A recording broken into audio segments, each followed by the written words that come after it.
Bienvenidos a una nueva temporada del podcast de Kenso. Y hoy tenemos un capítulo realmente especial. Hoy el comienzo va a ser distinto al resto de los que normalmente escucháis.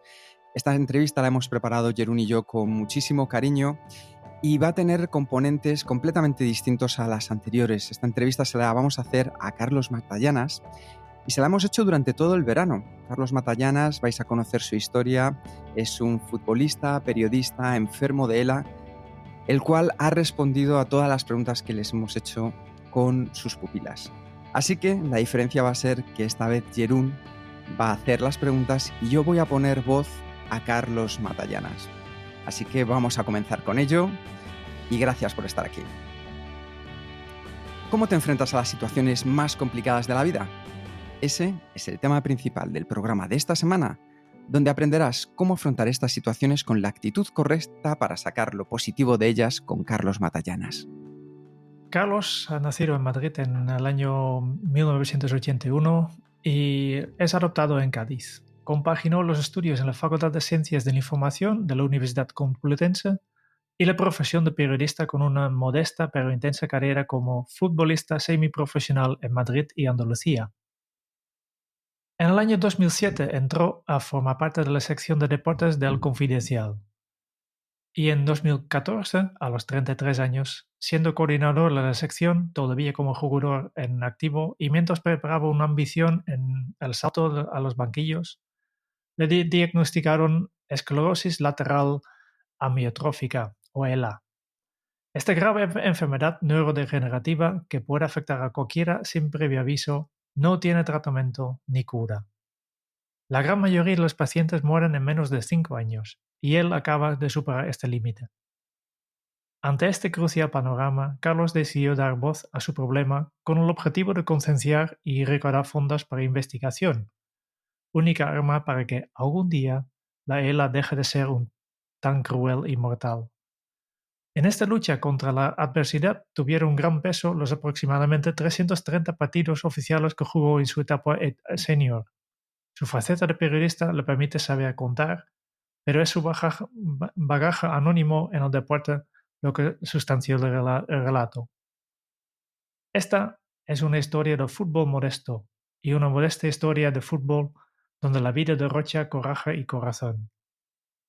Bienvenidos a un nuevo episodio de Kenso, el podcast en el que descubrirás cómo ser efectivo para vivir más feliz. Yo soy Jeroen Sangers, maestro en mojarme por la ELA. Y yo soy Kiko Gonzalo, maestro en la pasión atlética de seguir soñando. Primera pregunta por Carlos. Cuando eres un niño pegado en un balón, ¿cuáles son los primeros recuerdos que te vienen a tu cabeza? Pues tenía entonces 11 años, vivía de pie y era un junco que no paraba quieto. Así empezó a rodar mi vida con el balón en el campo de la Chopera del Retiro en Madrid, pues como todos los niños, un niño dando saltitos detrás de una pasión redonda. Hasta que un día tuve que gritar: mamá, mamá, que me han cogido en el Veracruz y ahora me vais a tener que comprar unas botas nuevas. Como todos los niños, soñaste con llegar a la primera. ¿Cómo fue tu camino? Me formé como miles de niños en busca de ese escalón máximo al que sobre el campo nunca me gané a acceder. Pero a diferencia de esos niños, conseguí mantenerme 14 temporadas en algún escalón más bajo, todavía en categoría nacional y donde también nos pagan por jugar, aunque nuestros contratos no sean profesionales, no tienen cotización a la seguridad social, etc.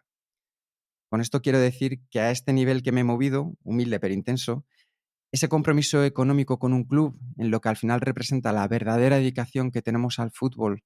No somos futbolistas solo porque nos pagan dinero por jugar, sea más o menos. Somos futbolistas porque ordenamos a través del fútbol, temporada a temporada, nuestra vida, nuestro descanso, nuestra preparación, nuestras vacaciones, nuestros sueños y nuestras ansias de mejora personales. Y he llevado el 15 a la espalda y Matallanas de hombro a hombro. He peleado, paso a paso, como siempre en el fútbol y en la vida, por llevar a los equipos tan lejos como pudiera. Tarde tras tarde y costra tras costra aprendí lo difícil que era cumplir ese sueño de llegar a primera. Tan difícil que todos los niños mirábamos de reojo y con respeto, como si de futre, butragueño, Mitchell o caminero se tratara, a los mayores de nuestro equipo. Jugadores de tercera que salían orgullosos a entrenar con sus botas relucientes, limpiadas a diario por el utillero, lo que con 14 años suponía el mayor privilegio que jamás podríamos soñar. No pudo ser, no pude llegar a primera y el sueño de llegar arriba no se cumplió. Yo creo que con esto es importante que enseñemos al niño que ganar es lo que se persigue, pero expliquémosle que la derrota existe, va con nosotros en el deporte y en la vida, y es necesario convivir con ella. Pero ¿sabes qué pasó? Que un día, al entrar en el campo de la mina, un socio anciano me reconoció y se acercó a mí para decirme que se acordaba de cuando era juvenil y me preguntaba por mi abuelo, le brillaban los ojos. Yo no llegué a primera, eso estamos todos de acuerdo, pero os aseguro que delante de ese señor yo me sentía el mejor futbolista de España, un campeón del mundo más, porque no hay futbolistas de primera, hay futbolistas. Y en mayo de 2013 marqué mi último gol. Lo celebré con estallido de alegría y recuerdo a todo el vestuario muy contentos por mí, me hizo muy feliz. Y lo hace más importante porque justo pocos días antes habían aparecido los primeros síntomas de la enfermedad, aunque yo todavía ni podía imaginar que fuera algo tan grave. Siempre que me calzaba unas botas, pensaba en la suerte que tenía de que el fútbol me siguiera permitiendo estar en su mundo.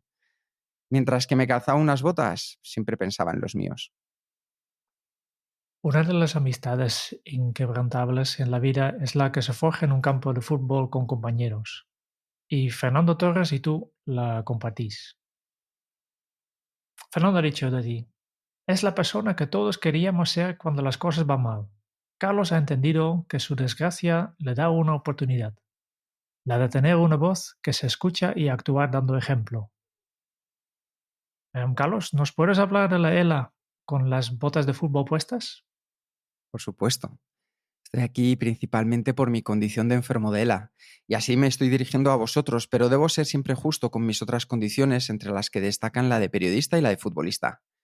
Desde la primera vengo tratando la compleja enfermedad que sufro a través de un blog en El Confidencial, tribuna que cada vez coge mayor vuelo y obtiene un mayor respaldo de lectores ávidos de conocer qué es esto de la ELA. Pero es desde la segunda condición, la de jugador de fútbol, desde la que veo más apropiado hablar hoy. Me gustaría hablaros de mi enfermedad con las botas de fútbol puestas, y es que el fútbol es la respuesta a las preguntas más complejas que me han hecho últimamente. Preguntas que yo también me acabo haciendo, pero siempre a posteriori, cuando podemos pararnos a pensar por qué somos como somos, de dónde nace nuestra manera de ser. Los primeros síntomas de la ELA empiezan a aparecer en un proceso que dura meses. Roza lo desesperante y acaba tiñendo tu día a día de un tono gris que todo lo cubre. Los doctores, que aplican la acertada lógica de que lo menos frecuente es eso, lo menos frecuente, apartan de sus primeras hipótesis algo tan temido y fatal como es la esclerosis lateral amiotrófica. Pero es el tiempo, que jamás notarás que pasa tan lento como en esas semanas eternas, el que poco a poco te mete en un largo pasillo donde todas las puertas de escape laterales se van cerrando. Y al final te ves abocado a pasar por lo que hay, donde accedes a un mundo, a un lugar que es muy oscuro, allí donde se hace firme el fatal diagnóstico.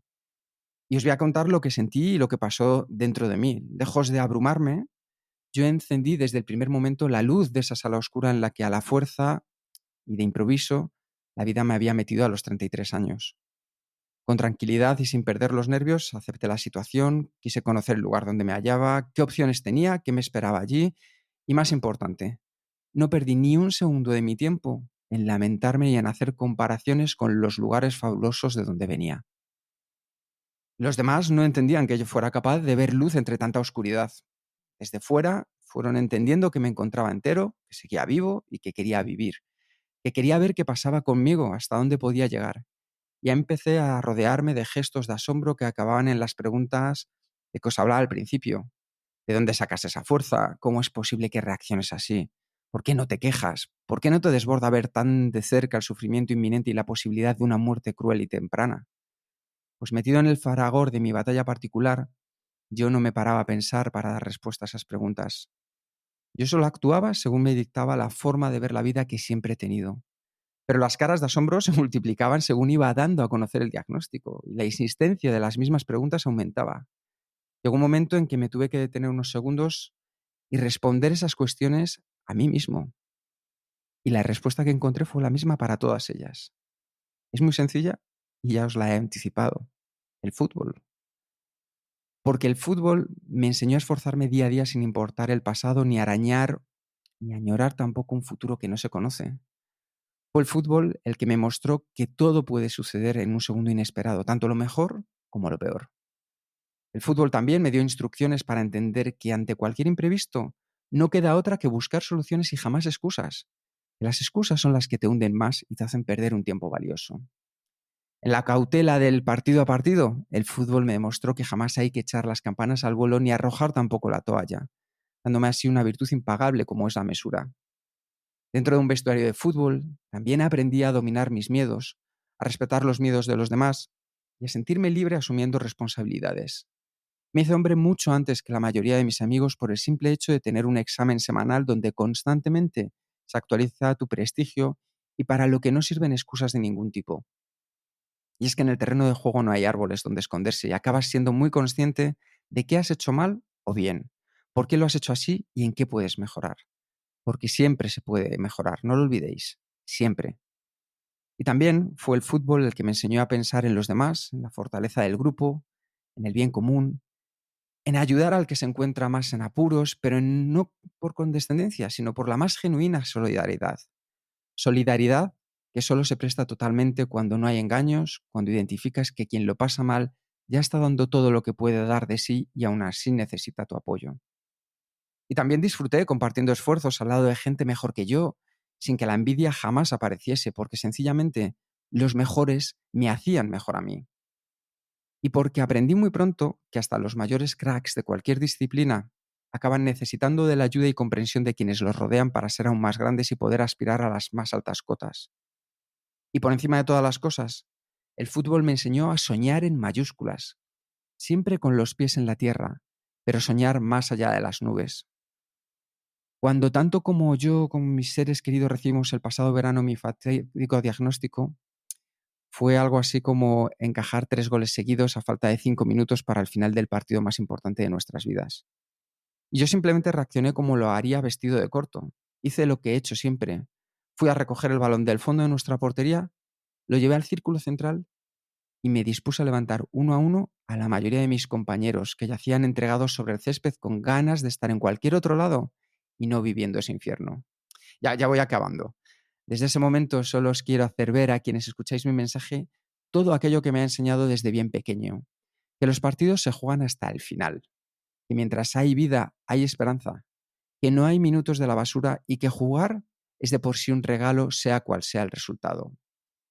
Que debemos disfrutar hasta de la peor de las derrotas, pero disfrutar porque lo damos todo, porque peleamos hasta el último suspiro, porque sintiéndonos fuertes, ansiando mejorar y haciendo equipo, cualquier sueño se puede convertir en realidad. Porque hasta que el árbitro no pite el final, cualquier remontada siempre será posible. Y además, porque siempre habrá un niño mirándote y al que le debes dar ejemplo de los testigos. Tu ejemplo. Hay dos grandes ejemplos en el mundo de la ELA. El gran conocido, que es el físico Stephen Hawking, y el gran desconocido, la figura de béisbol de los años 20, Lou Gehrig. ¿Qué podemos aprender de cada uno? Lou Gehrig, este jugador de béisbol de la década de los 20 y los 30 del siglo pasado, fue el primer enfermo famoso de esclerosis lateral amiotrófica. Y por ello la ELA también es conocida oficialmente como enfermedad o mal de Lou Gehrig, sobre todo en Estados Unidos. Lou Gehrig sufrió una ELA de manual. Como ya era uno de los mejores jugadores de la historia y estaba en activo cuando aparecieron los síntomas, la opinión pública estadounidense asistió al deterioro físico de la estrella de los Yankees. La disminución de fuerza paulatina le convirtió en meses en un jugador vulgar primero y en un paquete incapaz de dar a la bola poco después. Como si viéramos de repente que a Messi se le ha olvidado jugar al fútbol. Dejó de saltar al estadio mientras le hacían pruebas y nada más cumplir 36 años le fue diagnosticado la ELA. Justo 2 años después, falleció tras un calvario que incluso para alguien de su posición debió ser mucho más dramático hace 80 años de lo que ya es hoy. De Gehrig aprendemos la realidad implacable de esta enfermedad, independientemente de quién seas. Pero hay una lección más profunda e importante. Él dijo: "Me considero el hombre más feliz sobre la faz de la tierra". Es parte del discurso de Gehrig en el homenaje que se le hizo tras anunciar su enfermedad y su retirada. Buscadlo en internet porque lo podréis encontrar ese vídeo y es un vídeo emocionante, lleno de verdad. De este mensaje podemos aprender a aceptar hasta la más fuerte adversidad y a sentir satisfacción y agradecimiento por todo lo vivido. Es decir, es un hombre que más allá de su exitosa vida deportiva y de ser ídolo de masas, da muestras de tener la conciencia tranquila. Si te coge cualquier tormenta, que más tarde o más temprano te ha de afectar, las buenas personas tendrán sus recompensas sufriendo mucho menos que quien tenga demasiados enemigos o cuentas pendientes. Ahora me gustaría hablar de otra cita, que es que, a pesar de que he tenido la desgracia de sufrir ELA, he sido afortunado en prácticamente todo lo demás. Todo está en la mente. Esta frase es de Stephen Hawking, hablando desde el otro lado de la raya que Gehrig y la inmensa mayoría de enfermos de ELA no lograron ni lograremos superar. La esperanza de vida muy corta. El caso de Stephen Hawking supone la más importante receta para vivir a pesar de asistir a tanta privación por el deterioro físico. Y también nos hace dudar de si la larga longevidad no solo se debió a la fortuna de sufrir una versión suave de ELA, sino que su actitud y su pasión por el cosmos no fueran realmente la clave de que llegara a septuagenario. Cuando conozcamos más sobre esta enfermedad, quizás resolvamos esta y otras tantas dudas. Hay quien piensa que no tiene sentido vivir como yo vivo ahora o como vivió Hawking. El rápido final de Gehrig ya sabemos que nos amenaza a todos nada más nos diagnostican este fatal síndrome. Pero si alguno de los que estamos vivos y enfermos de ELA en estos momentos logramos acercarnos a la longevidad de Hawking, va a obtener una histórica recompensa seguro. Porque mucho antes de que pasen 50 años, la ciencia, pese a todas las trabas y zancadillas, va a ganar esta batalla. Toda mi fascinación por su pionera proeza de superación personal, por su genial manera de medirse sin trucos ni miedos al fatal destino, por sus trascendentales momentos de inteligencia y clarividencia también como enfermo, por llevar el humor como instrumento incondicional para ser y hacer feliz, por servirnos de bombilla realmente de enorme faro en medio de la noche oscura, porque cuando las velas ya te sirven de poco, porque el casco de tu barco tiene una vía de agua muy grave y que es cada vez mayor, creedme que reconforta ver al menos un faro en la lejanía. Que se dibuje gracias a él el contorno de la costa ahora inalcanzable, que si te acabas hundiendo haya como mínimo un hilo de luz hasta el último momento para que tus ojos puedan percibir que te hundes con la dignidad intacta. Eso es para mí Stephen Hawking. Y os recomiendo la película sobre su vida, La teoría del todo. Admirable Edith Redmayne interpretando con un compromiso total a Stephen Hawking. Y lo mejor, su discurso al aceptar el Oscar como mejor actor. Él dijo, este Oscar pertenece a toda la gente que lucha contra la ELA en todo el mundo. Pertenece a una familia excepcional, Stephen, Jane y sus hijos. Yo seré su custodio, estaré siempre a su entera disposición y atenderé su más mínimo deseo. Mereció la noche en vela solamente por escuchar estas palabras. Todos somos iguales, pero cada uno de nuestros casos es distinto. En tu caso, del de un joven deportista lleno de retos, ¿cómo se asimila un diagnóstico de ELA? Lo importante en esto, Jerún, es no generalizar, porque creo que no hay un manual para saber cómo reaccionar, y cada persona lo hará según su personalidad, sus experiencias y su manera de ser y de ver la vida. Y se ha de respetar toda reacción ante algo tan grave. En mi caso, ser joven y deportista y encontrarme en un buen momento de mi vida cuando apareció la enfermedad son elementos que he convertido en virtud. De manera natural, he aceptado todo lo que me pasa y creo que he dominado todos los sentimientos negativos que no aportarían nada a la solución del problema, más bien al contrario. Desde que asumes la enfermedad, todos tus objetivos anteriores desaparecen. En general, haces muchas menos cosas que cuando estabas sano, pero sigues pudiendo elegir algunos placeres más allá de las obligaciones que te impone la enfermedad y sus rutinas. Vamos, que no pierdo el tiempo. Valoro todo lo que tengo, que por suerte en mi caso es mucho, y en una situación así no te puedes engañar, así que más te vale que te lleves bien contigo mismo. Esta enfermedad es como una bomba atómica que cae de un día para otro sobre la cabeza del enfermo, pero toda la onda expansiva va creciendo hasta afectar a gran cantidad de personas de tu alrededor. Eso es lo que peor llevo, porque tus sentimientos los puedes intentar controlar o comprender, pero ante el sufrimiento ajeno es imposible hacer nada más que tratar de que comprendan que no necesariamente lo que ellos piensan o sienten, que es lo que a mí me está pasando, es realmente lo que pienso o me pasa. Es muy complicado. Cualquiera puede comprender qué sentiría si ahora mismo le dicen que su hijo, su hermano, su marido, su colega de trabajo o su amiga del alma se va a morir joven y de manera cruel si no hay una carambola científica que aparezca sobre la bocina y le salve. Las vidas de todos los que me quieren, que por suerte son muchos, se han vuelto un poco o un mucho más grises. Y eso se percibe y es doloroso. Y aunque sueño en un sentido literal, es decir, mi cabeza a veces me lleva mientras duermo a situaciones de mi vida sano y me veo hablando con normalidad o jugando un partido, eso es una muestra de lo increíble que es el cerebro humano. Luego me despierto y sueño poco o nada. No soy de hacer muchas suposiciones en general, aunque es evidente que me gustaría salir de esta por muy difícil que lo vea. Pero no me quita el sueño. Estar vivo y sentirme querido es el mayor motivo de felicidad que se puede tener. Y hay un momento en el que informar de tu ELA a tu entorno. ¿Cómo lo hiciste y qué podemos aprender a comunicar una noticia así? En mi caso, con mucha diferencia, lo más duro ha sido tener que convencer a mis seres queridos de que sufro una enfermedad muy grave, que mi vida cambia radicalmente y que por cercanía las suyas también, y que me pueden quedar muy pocos años, meses o días de vida por delante. Y además en ese tiempo mi situación irá a peor. Cuando se lo comuniqué a todo el mundo, mi pareja y yo lo teníamos asimilado desde hacía meses. Y en ese tiempo la gente, en su día a día, ni siquiera quería pensar en lo que lo peor podía estar pasando. Nuestra sociedad no está preparada para asumir la enfermedad, la desgracia y el sufrimiento como lo que realmente son, parte de la vida. Algo totalmente normal y cotidiano. Y por muy fuerte que me vea ante la adversidad, no puedo evitar que la gente sufra por mí. Nunca me he quejado por nada de lo que me está pasando. No lo he vivido como algo traumático porque no entro a valorar qué es lo que he hecho de menos, ni añoro lo que podía hacer y ya no puedo. Eso creo que es perder el tiempo y tiempo es lo que sé que no me sobra. Lo que hago es disfrutar con lo que puedo hacer hoy, ya que lo mismo mañana no podré. Es un mecanismo mental fácil de entender y que se me activó de forma automática desde el primer momento.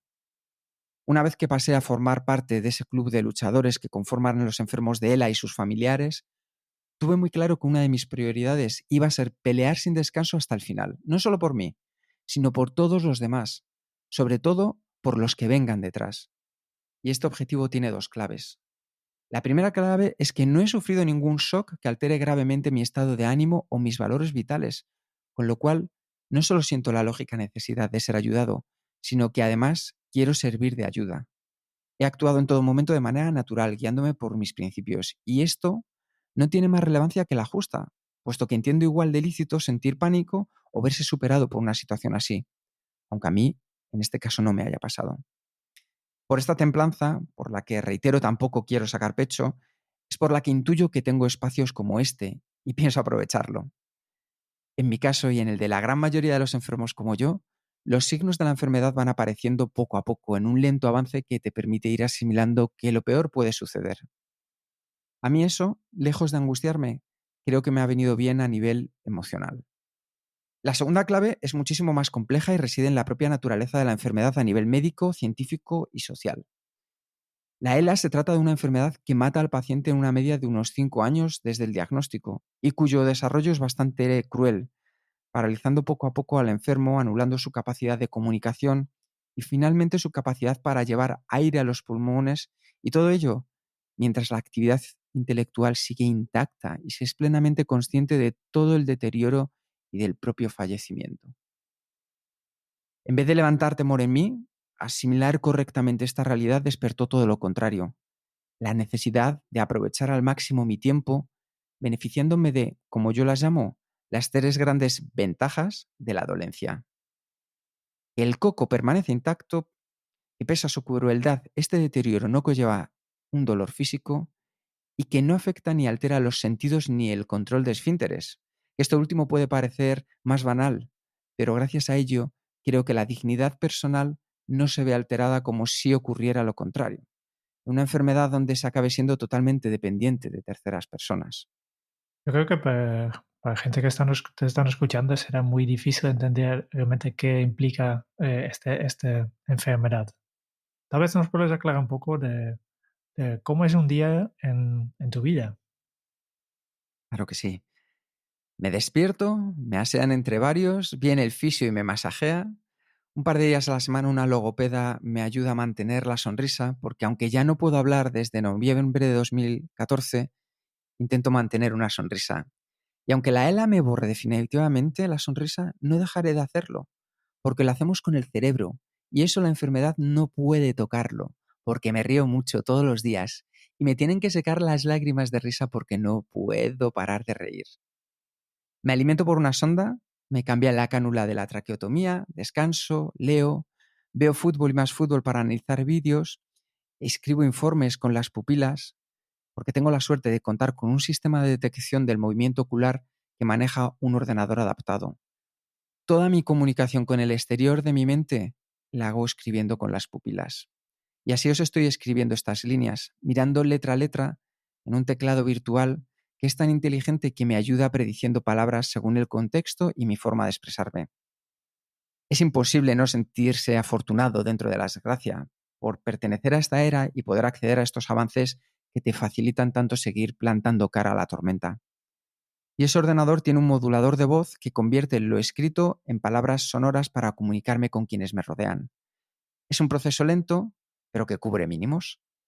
Y aunque cada vez más palabras se van quedando retenidas en el atasco que crece en la base de mi cráneo, en el sentido de salida, siguen residiendo en sus mismas casas. Incluso la vía de entrada que tengo a esa compleja urbe que forma el vocabulario de cualquiera de nosotros está más despejada que nunca. Y de hecho, continúan llegando nuevos términos y expresiones al fondo de mi mente. Un sitio que cada uno riega a su manera y que es capaz de albergar más y más conocimiento. Además es un terreno de uso gratuito y ávido de encontrar nuevos residentes. Cada vez más palabras mías que salen de sus casas con el deseo de ser expresadas optan por bordear el inmenso atasco que les impide llegar al camino recomendado y más rápido, la autovía de la lengua. Para mí escribir no es hablar. No es que sea mejor o peor, son procesos diferentes y cuando se tienen a la vez no se le dan demasiada importancia. Porque si en algo se parecen es que son pura magia, que le otorgan a la vida una profundidad y belleza infinitas. Luego están los momentos de lectura, que para alguien sano representa un acto de relax y placer. En mi situación se ha convertido más bien en un ejercicio de máximo esfuerzo. Y no digo leer en papel, que ese formato hace ya tiempo que no puedo sostenerlo e ir pasando páginas, sino en digital. Yo, que he sido el gran defensor del papel y su coexistencia con las nuevas tecnologías, he tenido que asumir que la ELA me obliga a leer solo en digital. Y parecido pasa con la música. Hasta hoy ha estado creciendo mi colección en formato físico que llevo haciendo toda la vida. Pero bueno, ya sea en el ebook, el móvil o la pantalla de ordenador, algo tan rutinario como estar leyendo información, entretenimiento, literatura con consiguiente beneficio intelectual, ha pasado a ser una costumbre residual a causa de la ELA. Mis días, mis obligaciones y descansos son los mismos de siempre, para mal y para bien, puesto que se viven también relajado en muchos sentidos, como no podría ser de otra manera cuando atraviesas una situación tan determinante. Cualquier enfermo de extrema gravedad debe poder disfrutar del 100% de su tiempo para lo que él vea oportuno. Es lo más decente y justo desde el punto de vista humano. Y lo creerán igual que yo, supongo.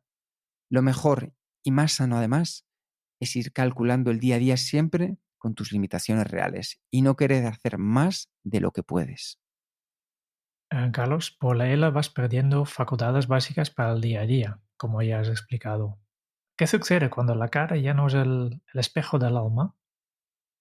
Cuando los músculos de la cara comienzan a sufrir la rigidez de la enfermedad, no es solo que se desconecten sus motoneuronas, también el alma se desconecta poco a poco.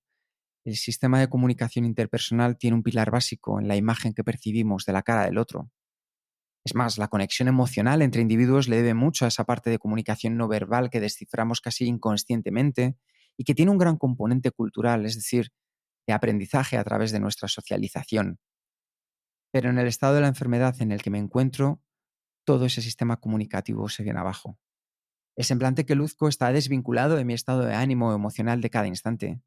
Quienes conviven conmigo tienen más recursos para tratar de adivinar el tono en el que me expreso por escrito, por ejemplo, o si un gemido es de alegría o de enfado o de llamada de atención. Pero siempre tienen que poner de su parte para buscar en la personalidad que conocen de mí y así compensar la información que mi cara ha dejado de emitir o lo hace de forma confusa. Y no es tarea fácil, por lo que hasta el acto más sencillo de comunicación se puede tergiversar muy fácilmente. Es vital en este proceso alejar la crispación y mantener la calma por ambas partes. Los profesionales que están acostumbrados a tratar con nosotros tienen un decodificador especial, casi universal y válido para todo enfermo. Está forjado por la experiencia y la gran sensibilización respecto a esta compleja problemática que deforma todo lo que antes hemos sido de cara al exterior.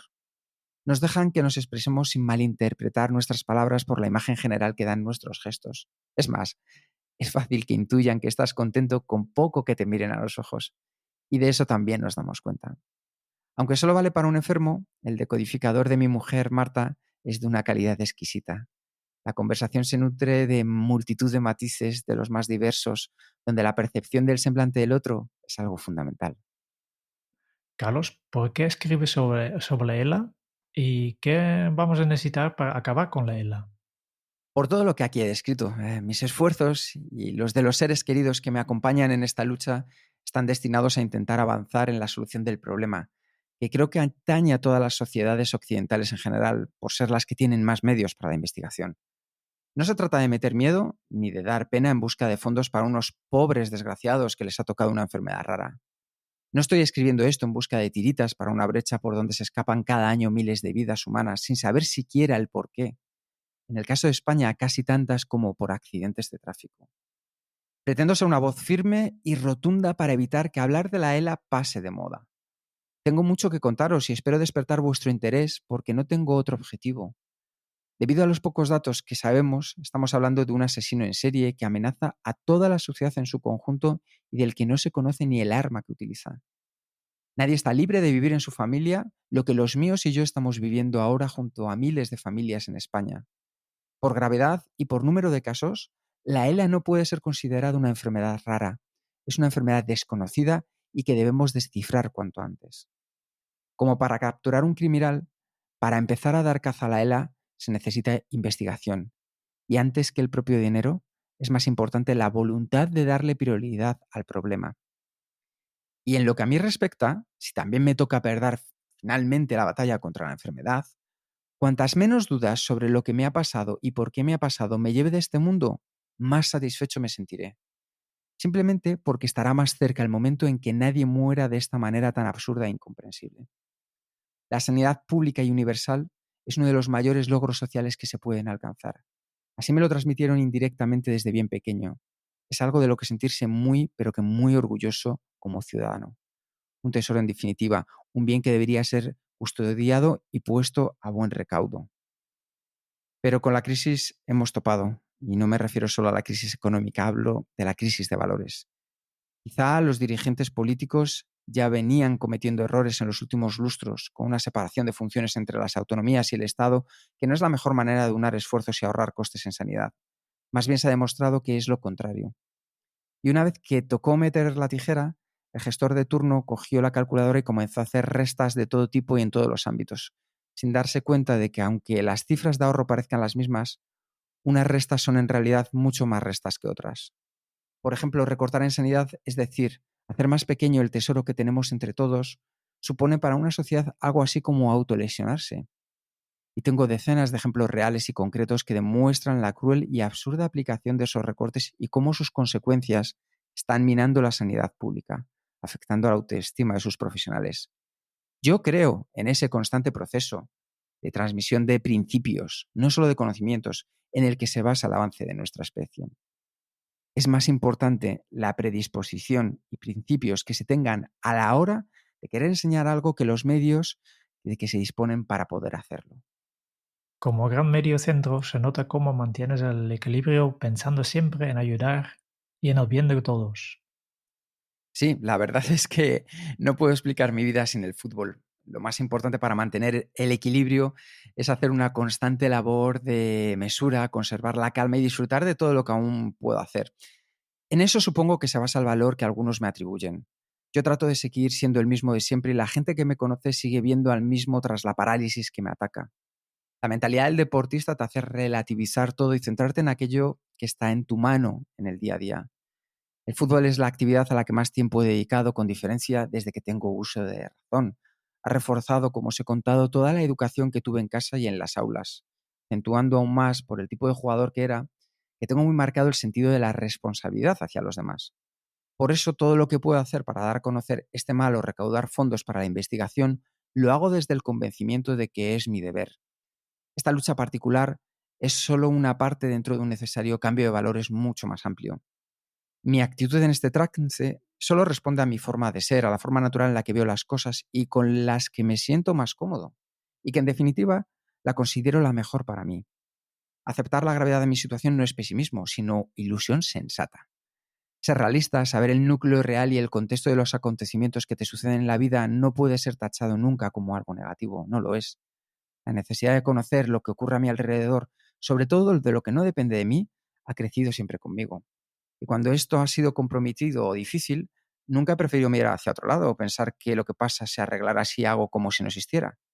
El primer paso ha sido siempre saber, informarme, intentando ser ecuánime y no desvirtuar nada de lo averiguado por culpa de precipitaciones o nerviosismos. Una vez asimilado todo eso, llega la hora de actuar. Y ahí, como todo ser humano, he fallado tanto como he acertado, porque lo difícil es siempre dar el paso correcto en la dirección que más puertas te abra para el siguiente paso. Es normal tropezar y tener que volver un par de pasos atrás para volver a intentar.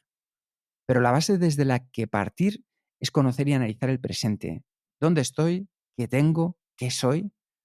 Con eso siempre es inmensamente más sencillo dar el siguiente paso, porque incluso si este es fallido, se estará mejor preparado para convertir en positiva la experiencia frustrada por ese error de cálculo.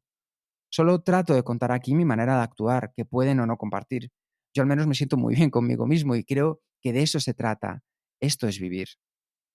Una vez aquí tendidas al sol parte de mis intimidades, creo que es más fácil entender que cuando le reconozco al enemigo, a la ELA, su gran talla, su poderosa gravedad y su hasta ahora invencible condición, no estoy siendo pesimista, sino mesurado.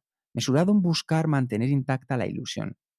Sin entrar en más alarmismos que los justos, soy plenamente consciente de que lo tengo chungo, que es así como me lo dirían en el bar de abajo. ¿Y qué? ¿Me quedo parado? ¿Cierro los ojos y me pongo a pensar que todo va a cambiar así porque sí? ¿Porque me van a echar una mano quién sabe de dónde? Pues no. Tengo que dar el siguiente paso que hemos hablado. Tengo que seguir viviendo, acertando, fallando, volviendo a acertar. Porque incluso para un enfermo como soy yo, el futuro siempre está por escribirse. Si lo escribes con ilusión, la historia tendrá siempre un final más redondo y más cercano a la felicidad. Ya te permita la vida narrar un relato breve o una novela de 1000 páginas. Dicho esto, no es fácil mantener la templanza constantemente en esta situación, ni mucho menos. Y tampoco hacérsela mantener a los seres queridos. Requiere constancia y trabajo. Sin ir más lejos, no dejan de sucederse noticias sobre tal o cual avance con ratones o nuevos ensayos clínicos en busca de comprender mejor la ELA y buscar tratamientos o curas. Ese incansable trabajo que apenas da frutos y que desespera una y otra vez desde hace años a los expertos. Pues yo estoy a las puertas de participar en un ensayo, pero no acudo a él con el deseo ciego de ojalá me cure.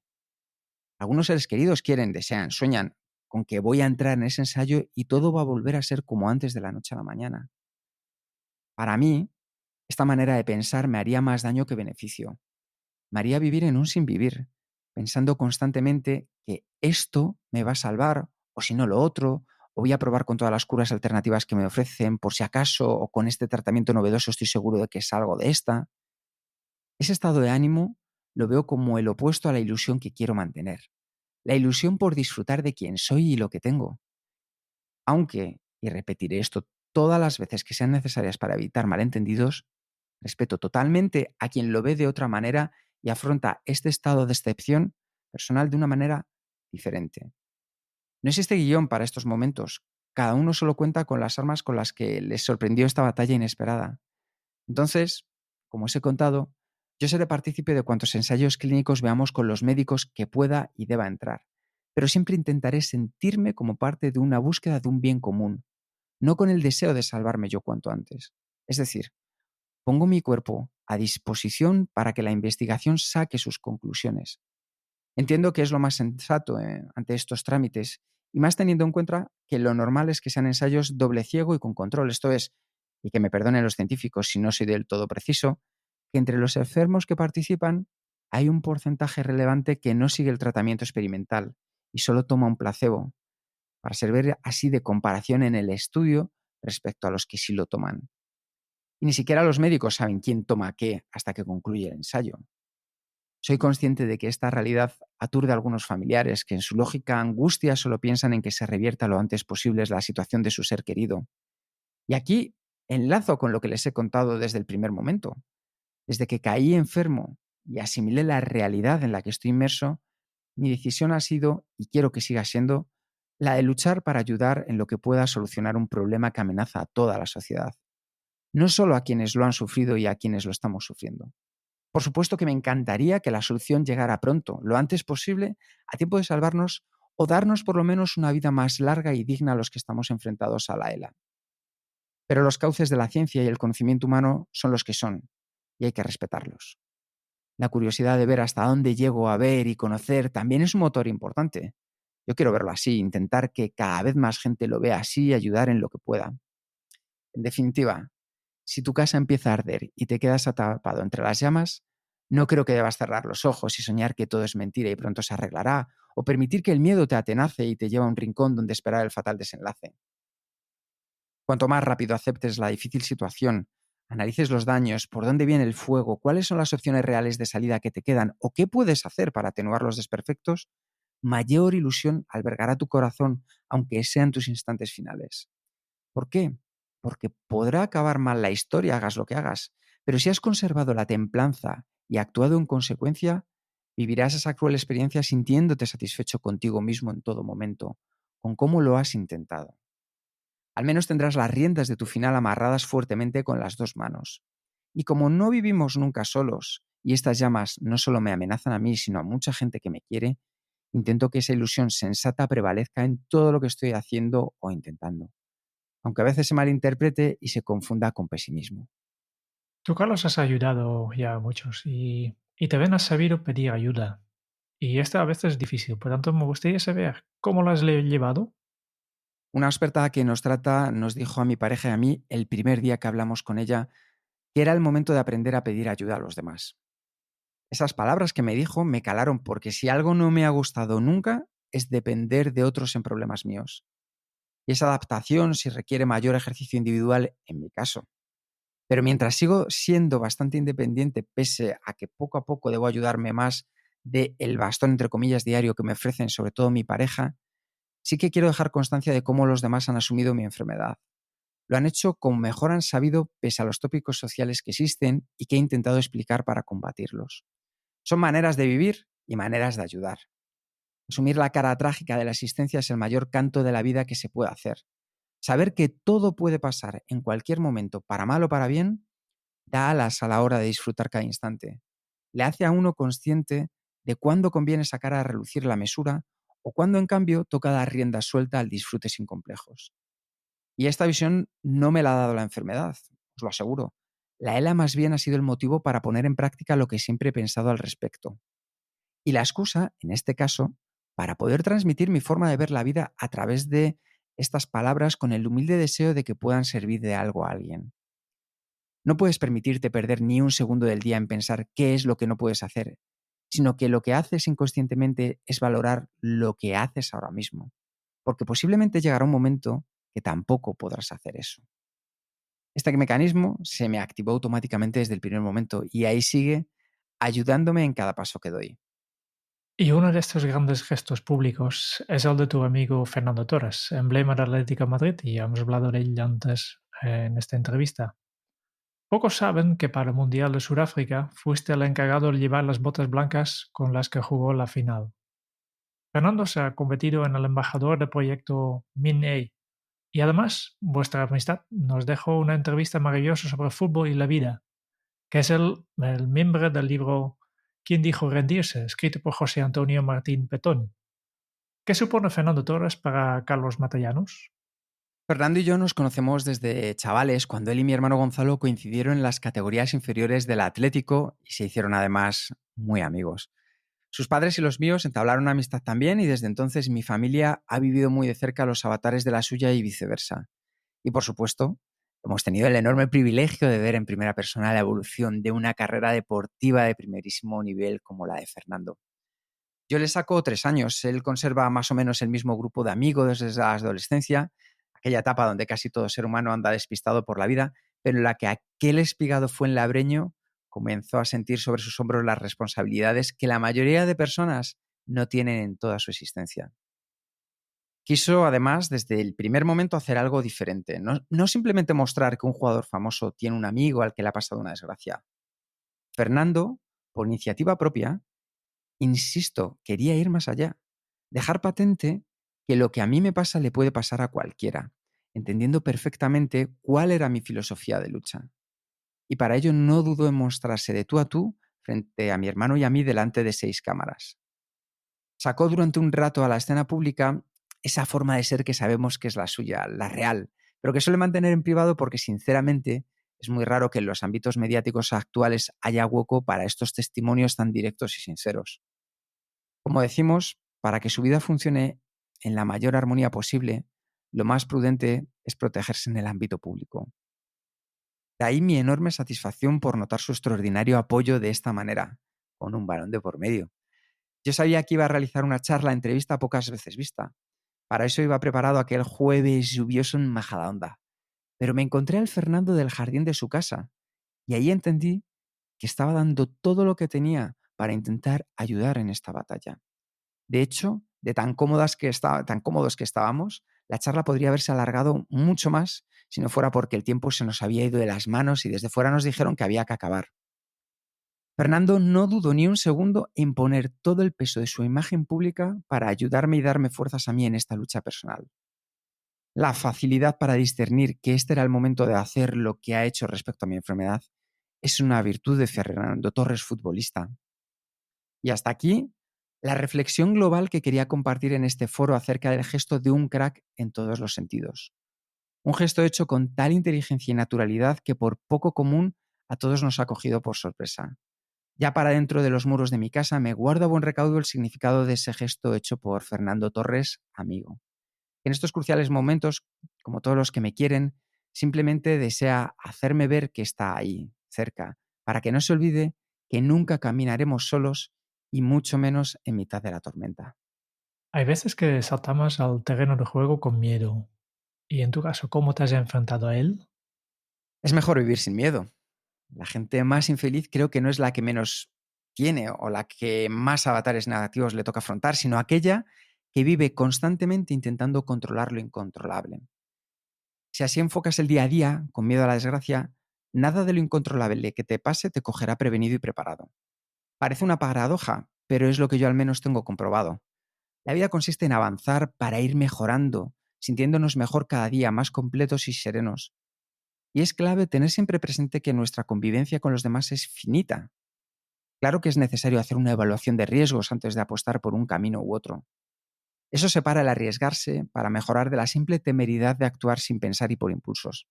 Pero el enfoque se tuerce cuando en la evaluación de riesgos se le da demasiado peso a peligros muy poco probables y llega a ser incluso perjudicial en el momento que esa pequeña probabilidad consigue hacer que aparezca el miedo. Porque seguramente en ese momento dejaremos de avanzar, atenazados por el pavor de que la mala fortuna se cruce en nuestro camino. Que uno es más libre y feliz si logra dominar sus temores y sus fobias. Que si tienen que ir al dentista, vayan. Si tienen que coger un avión, lo cojan. Porque por suerte, la muerte y la desgracia no son predecibles. Otro tipo ingenioso decía que no siempre que uno piensa que se va a morir, se muere uno. Esta obviedad remarca la gran capacidad de supervivencia del cuerpo humano. Una máquina hecha para vivir, pero dominada por un cerebro que es capaz de imaginar peligros en cualquier lado. El final nos espera a todos igual. Lo que no sabemos nunca es dónde está, cuándo y en qué forma. Pero si vivimos cada día sin miedo y salimos a la calle con la intención de realizar nuestros sueños, el día que nos sorprenda la muerte nos cogerá con los deberes siempre hechos. Es tan peligroso ser un temerario y atentar peligrosamente contra tu salud de forma desproporcionada como vivir atenazado sin salir del sillón de casa parapetado en quimeras para alargar la vida. Y contra el miedo, el valor. ¿Qué significa para ti el valor? Muchas veces he escuchado desde que estoy enfermo la palabra valiente para referirse a mí en cuanto a la forma de afrontar todo esto. Y la verdad es que no le doy mucha importancia porque no le encuentro ningún mérito. No me supone un esfuerzo que creo que deba ser alabado ni he hecho nada especial para tener esta actitud. Lo dije desde el principio. Toda reacción, en un caso tan extremo como el que estoy viviendo, es lícita. También el miedo. En cambio, lo que sí que puedo asegurar es que, pese a que la forma de ser de cada cual es la que es, y con ella afronta todo lo que le pase en la vida, bueno o malo, sí existen ejercicios muy válidos para potenciar las ganas de luchar contra la adversidad y sentirse capaz de afrontar lo que venga. Y todo pasa por la razón. Los miedos se vencen, todos, sin excepción, salvo que haya una patología grave detrás, claro. Y se vencen desde un proceso de racionalización. Lo creo de manera profunda. Ahí se encuentra la manera de vivir sin dar la espalda a los peligros que nos acechan, pero tampoco dejando que nos atenacen y nos hagan sufrir. Continuando hablando de fútbol, ¿qué aprendiste de un equipo dentro de un vestuario? Muchas cosas, entre ellas que la relación se forja en un periodo de tiempo concreto, pero muy intenso. En un equipo, como en un equipo de una empresa, en un equipo de una familia, en un equipo se sufre, se lucha, se disfruta en colectivo. Se tienen unos objetivos compartidos que ni siquiera se tienen normalmente con otras personas. Uno juega mejor con sus amigos, porque ellos serán generosos, lo ayudarán, lo comprenderán, lo alentarán, lo perdonarán. Un equipo que se respeta y quiere ser invencible. Y si no lo es, más vale compartir la derrota con los amigos que la victoria con los extraños o los indeseables. El amor eterno a un vestuario porque ha sido mi mejor refugio. Es allí donde siempre viviré. Es un lugar donde siempre permaneceré vivo. Es mi mejor refugio desde el lugar donde disfruto todo, analizo todo, sufro todo y lo entiendo todo. La peor de las desgracias me ha impedido que siga entrando cada día a una caseta, pero solo lo ha conseguido físicamente. En realidad, de las paredes de un vestuario de fútbol no me saca ni la lejía más agresiva del más laborioso utillero. Estoy pegado a ellas. De la misma manera que, aunque desde 2014 se haya empeñado por todos los medios, jamás voy a colgar las botas. Es más, las calzo ahora mismo mientras estáis escuchando esto y me iré de aquí con ellas puestas. Hay unos amigos comunes de los campos de fútbol que también han querido pasarse por aquí y dejarte sus preguntas, empezando con el gran petón y su 10 a la espalda. Su pregunta es, ¿qué banda sonora pondrías al ascenso de Fuenlabrada? ¿Tu último gran éxito deportivo? No sé ahora mismo, pero siempre rock, siempre rock. Quizás para subirme a la ola del resurgimiento mediático que está teniendo Queen, una de ellos, Don't Stop Now, le pega bastante. Porque en segunda la vamos a liar, ya la estamos liando que vamos y hemos ganado todos los partidos. Aunque también por el origen de Mere y mi tierra adoptiva, tampoco le quedaría nada mal Camarón cantando por alegrías. Otro inseparable del balón es tu tocayo Carlos Marañón, director de Cinemanía y hijo del gran Rafael Marañón. Y Carlos ataca con una pregunta doble. Primero, ¿qué consejo le darías a tu amigo Fernando Torres ahora que abandona el fútbol? Y después otra de cine. Seguro que has visto el corto Campeones, de Antonio Conesa. ¿Qué te parece? Por supuesto. Por supuesto que sí. Pues a Fernando le aconsejaría que jugase un año más, pero para retirarse en el Fuenlabrada. Ya llegó tarde, así que en serio, todos sabemos que la cabeza la tiene muy bien amueblada, que Fernando es una persona que seguro que la decisión y pasos que tome serán acertados. Lo importante, primero de todo, es que él y los suyos sean felices. Y si acaba optando por algún rol en el mundo del fútbol, seguro que su experiencia hace un poquito mejor a este deporte que tanto amamos. Pero lo importante, como para todos, es eso, que tomemos cada uno las decisiones y que nos hagan felices. Y también, claro que Bicampeones, y lo recomiendo a todos los que nos estáis escuchando, es el sentimiento atlético hecho cine. Porque, bueno, sabéis lo complicado que es plasmar la pasión del fútbol en obras de ficción. Pues en este corto lo logran magistralmente. Además, fue una gran ayuda cuando vinieron los momentos tan difíciles para el club y toda la afición atlética de la primera década del presente siglo. Nos ayudó a seguir soñando con volver a ser grandes y la espera ha tenido recompensa. Y si me permites, una de mi parte, de toda tu vida y experiencias, ¿con qué momento personal y con qué momento futbolística tuyos te quedarías? Eso es muy difícil de decidir. Me quedo con que he tenido la fortuna de vivir muchísimas experiencias inolvidables y muy especiales que me han hecho mejor persona. Eso ya es muy importante y no lo puedo decir de todo el mundo. Aunque me gusta pensar siempre que lo mejor está por llegar, incluso en mi estado. Vale, ya estamos casi terminando esta entrevista, pero antes de pasar al cuestionario, Kenzo, quería saber si tienes alguna pregunta final, siguiente paso, sugerencia o mensaje para los oyentes de este podcast. Claro que sí, me gustaría dar a conocer el proyecto Minei. El proyecto Minei pretende analizar el genoma de 15.000 enfermos de ELA de todo el mundo, más 7.500 genomas de gente sana. y vuestro apoyo supone que Minei esté cada vez más cerca de completarse.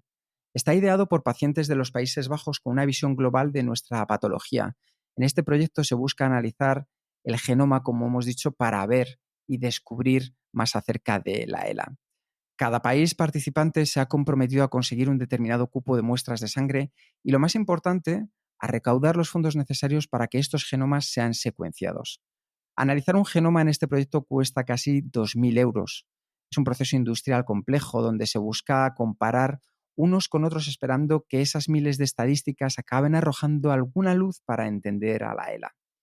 Se busca con esos datos saber los tipos de ELA que hay, las diferencias entre ellas, qué base genética tienen y, por encima de todo, se busca poder ayudar a todos los grupos de investigación marcando algún camino certero por el que encontrar un tratamiento o una cura. Y también me gustaría que, si te gusta escribir y eres un apasionado o apasionada del fútbol, el año pasado pues lanzamos ya el primer año del premio Carlos Matallanas de literatura futbolística. Y ahora ya no hay excusa. Se ha abierto el plazo para la segunda edición de este premio hasta el 1 de octubre. Simplemente deben ser novelas breves que versen sobre el mundo del fútbol. Y hay 18.000 euros para el ganador. Podéis encontrar más información en premioscarlosmatallanas.com. Los consejos muy necesarios. Y con esto ya pasamos al cuestionario Kenso.